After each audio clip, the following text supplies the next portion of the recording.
Compared to other countries, Kenyan coffee is ranked among the best in Africa, but farming of the crop is facing a lot of challenges, whereby many farmers, especially from Nyanza region, have uprooted the trees. Farmers say mismanagement of this sector has led to low production of coffee. According to research done by Food Business Africa organization, the production of coffee has been declining in the country since the year 2005, and now farmers are venturing into other alternative crops for quick income. Almost 600,000 small and large-scale farmers are involved in coffee farming in Kenya, and also benefits approximately 4 million people, both directly and indirectly.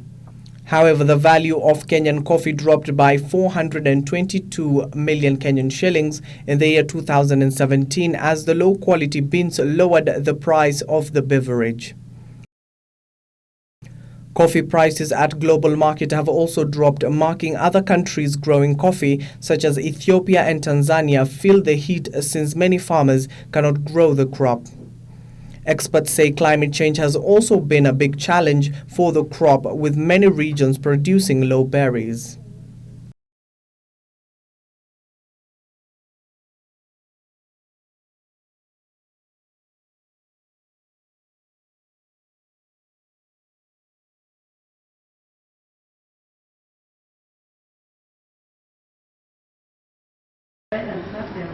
In the application dated November 3, 2018, the Commission states that the former teachers have inflated the amount payable, contrary to the court's direction. The Commission says the amount should be 17 billion shillings and not 43 billion shillings. The Teachers Service Commission argued that the matter is of public interest, which should be handled by a bench of judges to create no room for errors in its determination. The application, which was to be heard on Thursday alongside 4 others filed by various parties, failed to proceed after the court was informed that some parties had not filed their submissions.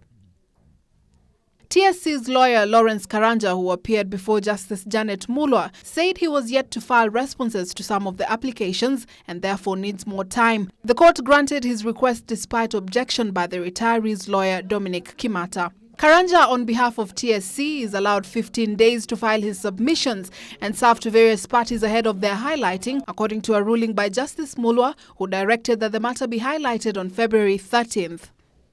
The retirees won the case on October 23, 2008, when Justice Maraga ordered TSC to process pensions based on salaries awarded in the 1997 agreement. Subsequent appeals by the Commission and the Attorney General against the judgment in higher courts were unsuccessful after the Supreme Court in 2008 reaffirmed the ruling.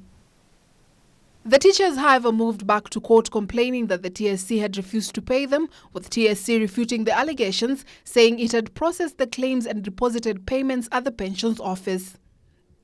Only by making payment as decreed would the TSC be seen to protect the sovereignty of the people, its employees and former employees, that is the retired teachers in this case. By its failure, it is in contravention of the provisions of Article 237 of the Constitution.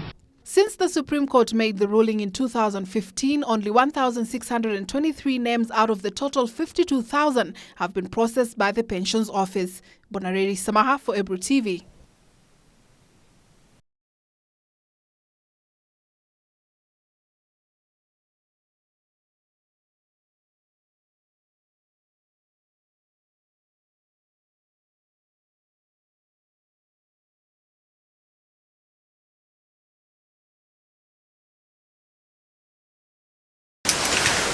The new directive that aims at maintaining a database of all those in possession of firearms will be detained and will include blood groups of those with firearms. Speaking in Mombasa, the CS added that every firearm license holder must have a biometric card of identification from the Firearm Licensing and Control Board, which has a particular chip which contains every bit of information on the firearm holder. I hope that by the grace of God, by 18th of March, because I have not revised the dates of the moratorium, every licensed firearm holder will have this card. And you can see it's got a microchip. It's a card issued by the Firearm Licensing and Control Board. Matiangi, who praised security agencies for their swift response to the last week terror attack, also directed that all Kenya Police Reservists and National Police Reservists be registered for orderliness and better management of equipping the officers before the government embarks on a countrywide operation to mop up illegal firearms. To produce this card, because you hold a firearm, you must produce it, because this is how we get all the details we need on every firearm, licensed firearm holder. This card, everyone who is licensed to hold a firearm in Kenya, every civilian who's licensed to have a firearm, must now have this card. The meeting with security chiefs also saw the Inspector General of Police, Joseph Boynet, reshuffle police commanders, naming 6 women among the new county police commanders. The changes, which come days after the Dusit terror attack, will see the command structure of Nairobi operation overhauled. These are the officers are appointed to be county commanders for the regions, for the counties in Nyanza region. And you can see it's a mix. The officers from APS, from the DCI, and from Kenya Police Service. All the 47 counties will now have a new county police commander, with Nairobi's Jackson Tumwet heading the operations in the county. The new regional police commanders. And I will start with our host today. The Coast Regional Police Commander is Mr. Marcus Ochola. Eastern Region, the Regional Police Commander is Eunice Kihiko. The next is Northeastern Region, Mr. Paul Soy. The next one is Western Region, Mr. Rashid Yakubu. Then last but not least, Nairobi Region, Mr. Philip Ndolo. Others are Beatrice Kachago of Kajiado, Joseph Kinyo of Muranga, Tom Boya of Kwale, Adan Hassan of Narok, Benson Musembi of Kisumu. While thanking the security officers for their valiant effort to maintain law and order, Cabinet Secretary for ICT Joe Mosheru urged security officers to cooperate with the media in relaying information through the right channels.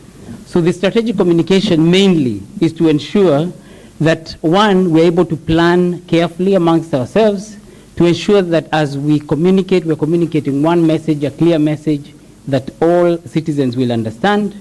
As more information emerges about the terror network behind the Dusit attack, which was mainly made up of locals, CS Matiangi has encouraged citizens to engage into security matters through the Nyumba Kumi initiative and community policing.